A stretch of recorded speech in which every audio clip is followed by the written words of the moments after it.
about Michael Jordan, about Scottie Pippen, about the Chicago Bulls, Phil Jackson, Dennis Rodman, all of the successes that was an awesome dynasty in the 90s. And the Chicago Bulls have not been the same since that last dance happened. You're exactly right. And they moved it up for a reason. Now it's going to be in April. Yes. And it's something new. It's going to be where the new generation will say, hey, LeBron James is better, Kyrie Irving is better, whatever the conversation is. It's something that we can say, you know what? In our time, in our generation growing up, this is what kind of basketball brought us. This is what kind of inspiration basketball brought to us. And it's going to be really a fresh breath air because it's just it's going to be a great documentary. I mean, it's going to be a great segment, but it's going to be able to get our mind off of a little bit of everything and finally get. Of course, we like the classics. We like the domination of Tetris by a 16-year-old. I enjoy that. But we now going back into the NBA where we have a chance where potentially doubleheaders during the game, potentially going into a playoff game or just into the playoffs. Really, they can do a documentary on this season alone to kind of get back win. But I think it's going to be a fresh breath of air. It's going to be an opportunity for the new generation, the young guys, the young gals, a fan of basketball in general is going to say, you know what?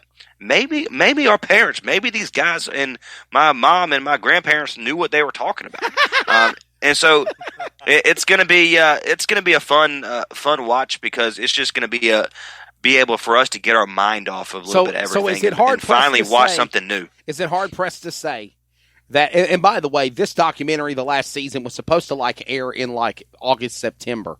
And they decided to air it early because of everything that's going on. And I honestly think it's because they've ran out of stuff to put on ESPN 8 The Ocho. And they've ran out of stuff to put on the ESPN network. So that's the reason why they're airing it. I mean, they were – yeah. But my question is this, Trey. Who's the better basketball player in your opinion? Is it Michael Jordan or is it LeBron James? Well, of course, I'm going to go around the entire bush to get to my point here in just a second, I promise. But I look at it, the Michael Jordan, in my opinion, is the better basketball player, and the reason being because he came up in an NBA, a time where they let you play the game of basketball. They let you be physical. Now you can be standing on one end of the court, other players stand on the other end of the court, and they're going to call a foul on the person not even there. I mean, it's just be honest. And so you look at the time that we're in, where it favors the offensive player. Back when they would let you fight and then not even call a penalty and then let you get back for the next play. And so it was a physical game. But two great players. I mean, of course, LeBron James is a phenomenal athlete. Right. He was actually an even better football player. He was a better prospect coming out of high school in football than he was in basketball. And you see what he did in basketball. So, but to go back to the point, Michael Jordan is a better overall player because of the time that he came in. He came into a team that nothing, and then all of a sudden they started winning. Yes, they had some pieces, but every team needs that one piece to overcome the obstacles, and Michael Jordan was that. And I think he was the better basketball player because of the time that he came in. Mike Guerin, Michael Jordan, LeBron James, who's the best of the NBA? Oh, he's going to say Mike. Yeah. He's old school. That's right. He's old school. Be like Mike. Be like Mike. That's right. There you go.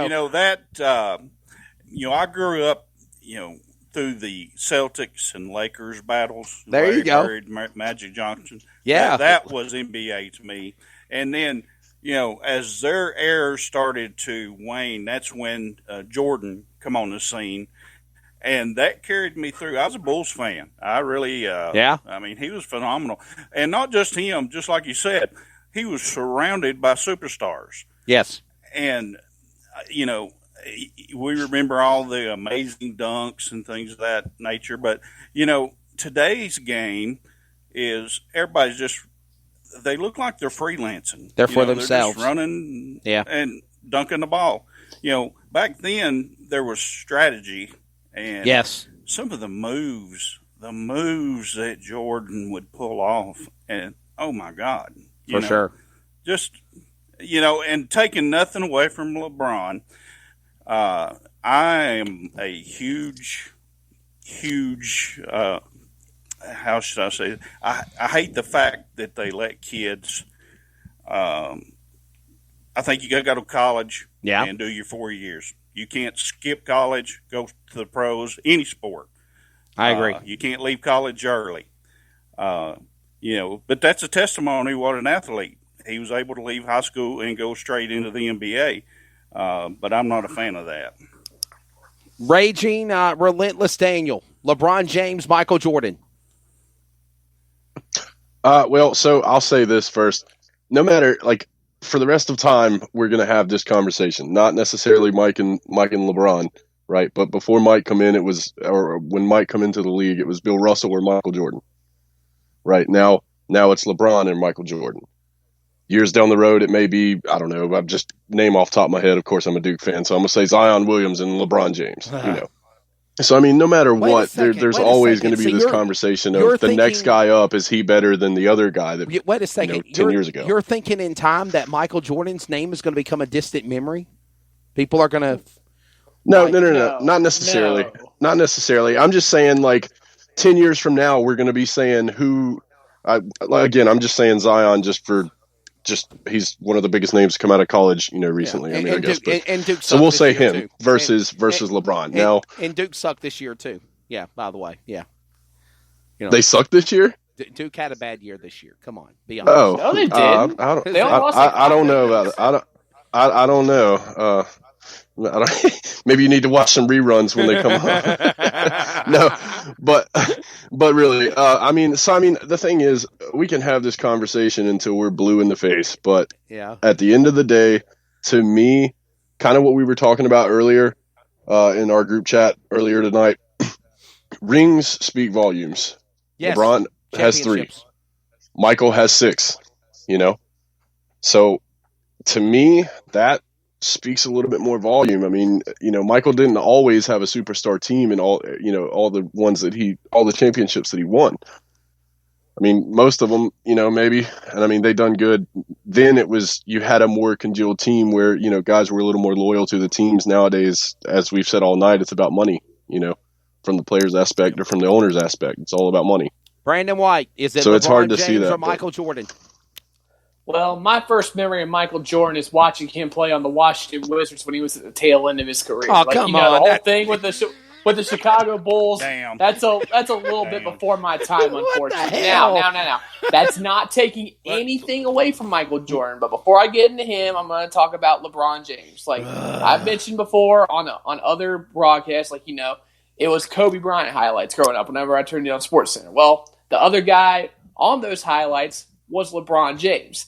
Now, I don't religiously watch the NBA. I'm more of a college basketball fan than I am a professional basketball fan. But I've had a chance to see LeBron James play plenty of times over the past 15 years or however long his career's been, which has actually been a pretty long time now that I think about it. But LeBron is a spectacular player. He's also a great team leader too when the teams aren't falling apart around him.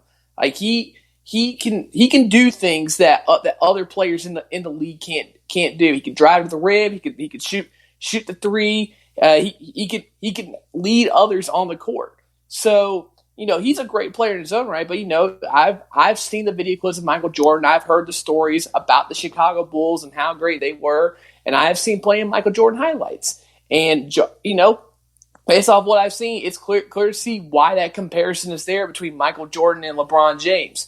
But you also have to consider Michael Jordan's era, like we've talked about tonight, that's a different era of basketball compared to the LeBron James era of basketball. But Michael Jordan's era, the rules were a little bit looser. You could be more aggressive. You could fight on the court and not get in trouble for it.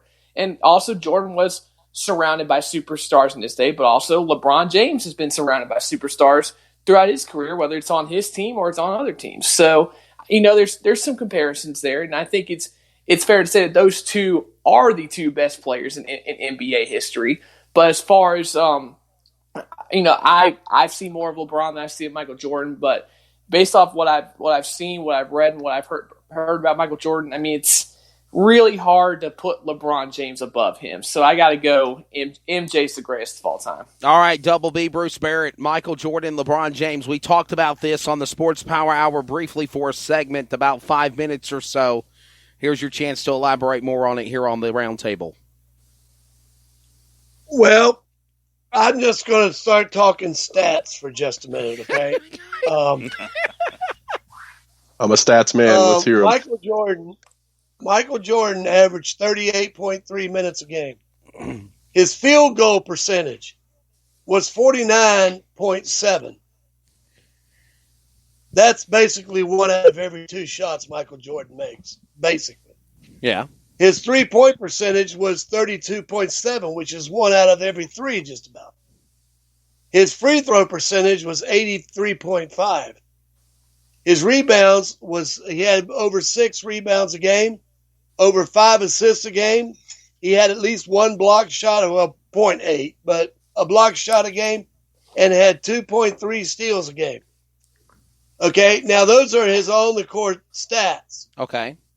And Bruce was doing his postseason awards, obviously the 6 NBA championships. Right. However, put an asterisk beside that. In every one of those championships that the Chicago Bulls won, he was the finals most valuable player. MVP. He was the MVP of the game. Yeah. He was 5 times in NBA most valuable player during the season. He was a 10 times the scoring leader. And he was also voted in NBA Defensive Player of the Year twice, in 87 and in 88. Right. And in 84, the 87-88 season, I'm sorry. And then he was Rookie of the Year in his first year during the 84-85. He went to the All-Star game 14 times. He was a 3-time All-Star most valuable player. That's 88, 96, and 98. And he was a 2-time slam dunk contest champion. And remember when he made that slam dunk when he left the free throw and flew all the way to the basket? Yes. I don't know too many people that's been able to copy that. I want to be like Mike. So I'm just saying, based on the overall and not Mike Garrett scope of what we're talking, I knew that was coming. I've got to give it to Michael Jordan. You've got to. I mean, those are incredible stats. So hang on, Bruce. Bruce, what is the stats on LeBron James? Do you have LeBron James's stats? I can pull those up. Go ahead. I knew you were cheating anyway. We were talking about it. You were pulling it up. Oh, no. Yeah, I was cheating. I mean, I pulled it up, guys.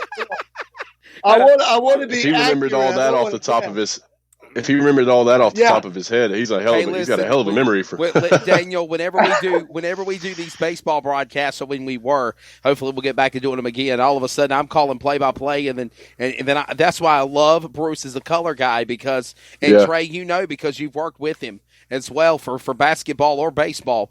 He can just rattle off what the RBIs are, what the runs, the hits, the errors, all of this shit. And I'm looking at him, I'm like, how did he come up with this? He's writing this book in a diamond, and I'm like, dude, he's got it all down. Yeah, I ain't got this. I'll call play-by-play.